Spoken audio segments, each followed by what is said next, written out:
Sports is proud to partner with the Mission Continues, who are joining us in studio today. Mission Continues is a nonprofit organization deploying military veterans and community leaders to build stronger communities across the nation. Visit www.missioncontinues.org to learn more. Well, the Cowboys are looking to run their win streak to 3 games for the second time this season. On Sunday night, Dallas will host the 6-3 Vikings. Ezekiel Elliott will be shooting for his 4th straight 100-yard game, while Dak Prescott looks to stay on his current pace to set career highs in yards and touchdowns this season. Shannon, big night on Sunday night. Who's going to win this one?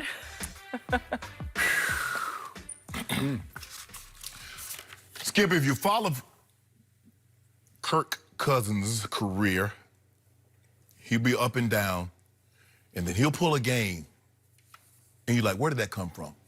And we saw 2 of those back-to-backs, 4 touchdowns, no interceptions. And you're like, why can't he do that all the time?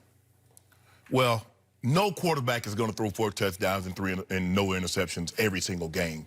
But the ebbs and flows for Kirk seems to go way, way up, and the lows are really, really low. But I'm expecting a monster game from Dalvin Cook.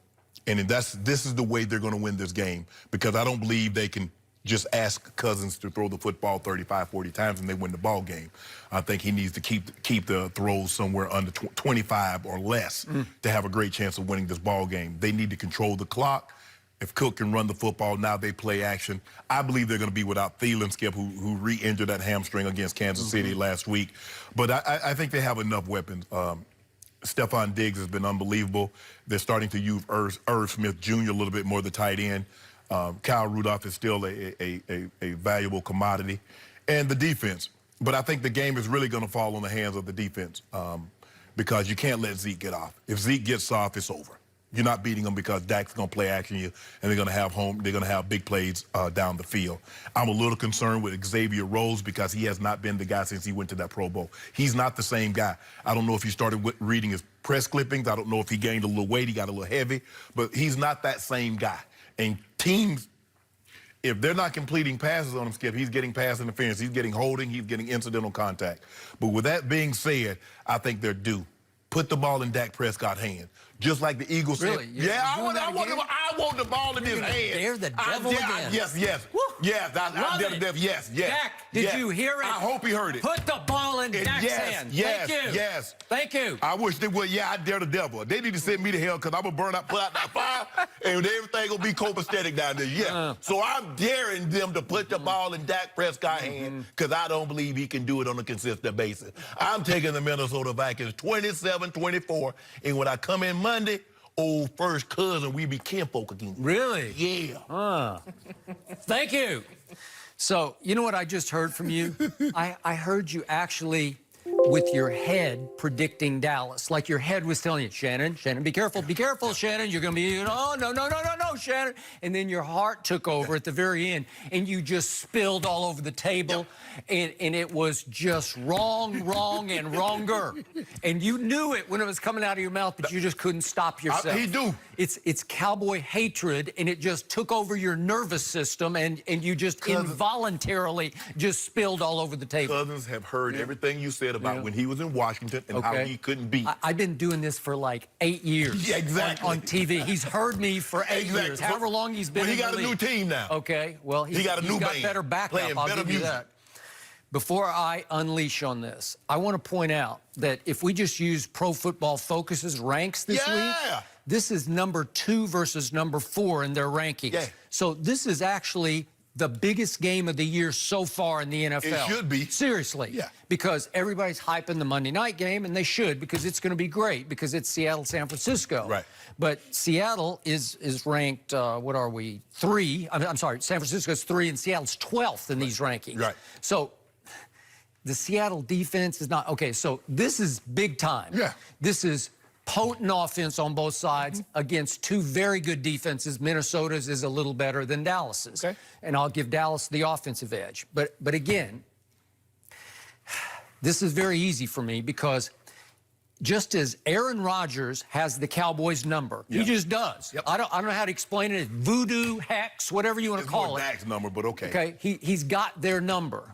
But conversely, Dak has Cousins' number, or Dallas has Cousins' number, because when he was a Redskin, their arch rival, Kirk Cousins went 1-6 versus Dallas, and the only W came against the current offensive coordinator for the Cowboys, Kellen Moore, who was just an okay NFL quarterback. You're being nice. I know, but he was just okay. And in that game, he was not okay. No. And so that's the only that Kirk Cousins beat Kellen Moore, and that's all he's got to show against Dallas. Yeah, when you're okay quarterback, you become a coordinator at 29. Yeah, there you go. Thank you. That about sums it up. Okay, so to me, once again, this is going to boil down to what it always boils down to. Dak Prescott will make more key plays than Kirk Cousins. Kirk Cousins will make some plays in this game because he always does. He's pretty good. In fact, in moments and stretches, he's sensational. Yes. I give you that. But can we hark back to the first time Dak and Kirk Cousins met? It was game number 2 of Dak's rookie year at Washington. And remember, Dak lost his opener to Eli. Remember this? At Jerry World. It was a close game. Well, you remember that, Giants fan. But Eli won that one. Yeah. But Dak played pretty well in that game. You say, wait a second, as a 4th rounder trying to replace Tony Romo, he's looking like he might be able to stand up to this test. So he goes to Washington, and he's down 23-20, and it's 3rd and goal from the 6 with Kirk Cousins driving to make it 30-20 with about 10 minutes left in the game. And if they get to 30-20, I don't know. Here's the play. It might be over. And he goes to church, as in he threw it to Barry Church, who happened to play for my team. And that just changed the whole game. That's a cardinal sin interception. Yes, right? you don't throw it front side in quarters coverage. You just don't do it. You do not do it. And again, he tried to find Pierre Garçon, and he didn't see Barry Church for whatever reason. And guess what my quarterback did? He went 11 plays, 80 yards, touchdown. That was when Alfred Morris was in for Zeke, because Zeke was dropping the football. That was his second game of his career. And Dallas comes back to win that game 27-23. Then what happened on Thanksgiving of that year back at Jerry World? Cousins at Dak. What happened in that game? My goodness. Kirk Cousins threw a party at Dallas. Yeah. But you were talking about limiting him to 25 throws. He threw it 53 times in that game, but guess what? He completed 41. Is that good? 41 of 53? Great. How about 449? Does that work for you? Does 3 touchdowns to no interceptions work for you? Yeah. Yep, except what happened in the red zone? Exactly. Red zone was no zone for Kirk Cousins. He went 2 of 5 in the red zone, while my guy threw on for only 195 yards in that game, but he went 4 touchdowns in 4 red zone attempts, right? Yeah. Guess what? My guy won 31-26 in that game, and he had a QBR, Dak did, of 97, scale of 0 to 100. Kirk had an 85, but he missed on all the key throws in the red zone, just as we saw him miss on that one that went to church, right? Yeah. Okay, so that just sums up. That's Kirk Cousins versus Dak Prescott, and it has routinely happened against Dak because Dak is now 4-0, and he's going to be 5-0 on Sunday. 5-0, and again, I'll go close game, and I think it's going to be a battle, and I think it's going to go to the wire, but my guy will make 1 or 2 more key plays than your guy. You are betting on Kirk Cousins at Dallas. That's a mistake. Well, I think the thing is that the defense, the Vikes defense, Skip, was going to have to play a huge role because you're like their top 10 defense and rush defense and pass defense. But they got to, Skip, look, I know you have the utmost respect, but you love Dak. But, Skip, I can't let Zeke run the ball. Because if I let Zeke run the ball, they're going to play action man. Then Amari's going to be wide open. Gallup's going to be wide open. The tight ends will be there. You got to take it away. Now, you got Danielle Hunter. You got Joseph. You got Griffin. You got guys that can – it's going to be a great matchup to watch the offensive line of the Cowboys and the defensive line of the Vikes. Okay, nobody can negate a pass rush any quicker than Ezekiel Elliott. Yeah, exactly. Right? And that's what you got to be careful of. So he does have 3 straight 100-yard games, and trust me on this, he will take it as a personal challenge to outperform Dalvin Cook, who is leading the league in rushing, and Zeke is not leading the league in rushing. He's 4th in the league in rushing, and he doesn't love that. He's been talking about it this week. Nobody takes a challenge better than Zeke does, right? Right. So I think you are pretty nervous that my running back's going to get loose. That's what concerns me, because they saw Damian Williams last week Dallas watching, taking off tape, like, hold on.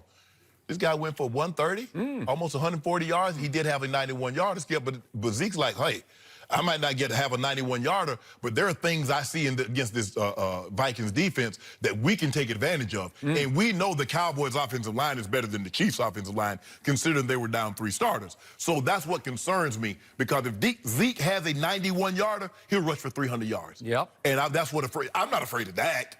You think I'm afraid of Dak? No. I'm afraid of Zeke. That's what scares me. Zeke keeps me up at night. The other guy's like, I sleep good. Are 8 you hours. listening, Rain Dakota Prescott? Yeah, he's listening. Rain as in R-E-I-G. Yeah, he go rain interceptions for us. Really? 2 of them. Really? Yeah, I got 2 of them. Go to 3. Go to 3. No, 2. Come 2. on, give me 3. 2. Going once, twice, 3 times. He threw 3 against Green Bay, and you said he deserved all 3. It is. You get 2. Right? Okay. 2. So I'm going to go close game because I'm objective about this, but I am. And I'm going to go 26-23 Dallas, and here's my difference maker. And again, you mentioned Adam Thielen, so that's going to be the reverse difference maker. Kirk Cousins is going to be in trouble without him because, again, when you got Thielen and Diggs, that's hard to stop. But when it's just Diggs and the tight ends, you can keep that to a low roar. But on defense, I believe that Jerry Jones has made the move of the year this year just the way he did 1 year ago last year. What did he do at midseason last year? He went and got Amari Cooper. Yeah. Right? This year, he went and got Michael Bennett. So Michael Bennett is becoming the Amari Cooper of the defense. He is a disruptor. Yeah. He's going to be a difference maker. They played differently. They looked differently because he inspired DeMarcus Lawrence. And they know, and Skip, they know, having faced Cousins in Washington, if we get to, he's a guy, Skip, that if you get to him early, he can't dig himself out of the hole. We've seen, like, Dak threw a horrible interception. He dug himself out of it. Well, if we get to Cousins early, he doesn't dig himself out of the hole. And so that's what they're going to come. They're going to be relentless in their pressure. You have to stay ahead of the sticks. You can't get 2nd and 12. You can't be 3rd and 10, because that front four will put pressure on Cousins. And if they get to him early, then all of a sudden he's going to be looking around. It makes me mad when the quarterback gets sacked or he throws a pick. He looks up at the jumbotron. Yeah, you got sacked. Yeah, you threw the pick. You don't need to look up there. I'm going to say it one more time. I've been saying this for 8 years. Don't worry about it. Kirk Cousins, underconfident overachiever, and that's what he always turns into under the biggest pressure. Okay, I want you to remember that on Monday. I've remembered it for 8 years. When you come here on Monday, and you know what I'm gonna have on? You know I have on my hat and my apron. Okay, gonna be have cooking. it all. You can have it all on. Have me a spatula, have me a pan, I'm gonna have everything. Serve it up how it is. Come on down. I might be wearing my number 4 jersey on. No jersey. I might just do it. No. It'll be unlimited either 4 supply. or 21. I got choices. I got a big wardrobe. 4, 21, maybe 19. You don't wear 19. You know, like you go to IHOP. You know, I don't know if you go to you eat at IHOP, but if you go like on certain days before 4:30, unlimited pancake. Really? Yeah, on Monday. Don't do that. Unlimited L's. All you can eat. Really? Dak. Okay. And you too. Dak, you have been called out. This is the Doug Peterson of Undisputed across from us. He is guaranteeing a Minnesota victory and a Dak collapse. You heard it here first. I did not guarantee, yes, but I feel I'm like 51% chance. Oh, okay. You know how they have the percentage of you winning. I think like Alabama has a 72% chance of winning. We're going to talk about them a little later. I'm going to give it 51. I think the Vikings have a 51% chance of winning. You got the courage of your convictions. Trying to get IHOP as a sponsor, it sounds like. Yeah, we're going to get me those old friend fluffy pancakes. Are you? Not none of them old silver dollars. I'm old big fluffy ones. Oh, big fluffy chocolate chips? Nah, I don't like that. Yeah. You You don't eat pancakes? I eat them without syrup. You know what, Skip? I used to do that. And I was a fool for doing that. I missed the syrup and the butter, too. See, when you go to chocolate chips, you don't need syrup and butter. No. Let's switch gears and talk about the NBA. For his second